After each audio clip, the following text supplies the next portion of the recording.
তো আজকে এই সুন্দর সকালটা শুরু হলো গরম গরম চা দিয়ে। এরপর রান্না করতে বসে পড়লাম। আজকে রান্না করব ডিমের কারি। তো এখানে আমি সব প্রিপারেশন করে পেঁয়াজ সব মশলা দিয়ে একটু নেড়ে টেড়ে তারপর জল দিয়ে দিলাম ওতে। তারপর দিয়ে দিলাম টমেটো কুচি, তারপর মরিচ কুচি, এরপর একটু নাড়িয়ে তৈরি হয়ে গেল আমার ডিমের তরকারির সাথে একটু পোলাও বানিয়ে নিলাম। কম সময়ে পোলাও তৈরির রেসিপি খুব শীঘ্রই আসছে। রেসিপি জানতে সাবস্ক্রাইব করে রাখুন। এই হলো আজকের ইভিনিং ভিউ, দেখতে খুব দারুণ লাগছিল। এরপর হলো ইভিনিং টি টাইম। চায়ের সাথে ছিল চপ অ্যান্ড সামোসা, সাথে স্যালাড।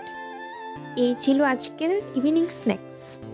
এরপর রাতের খাবারে ছিল গরম গরম pulao, egg curry and chicken কষা। এই ছিল আজকের রাতের খাবারের মেনু। চলো দেখা হচ্ছে নেক্সট ভিডিওতে। ভিডিওতে ভালো লাগলে লাইক অ্যান্ড সাবস্ক্রাইব করে রাখুন।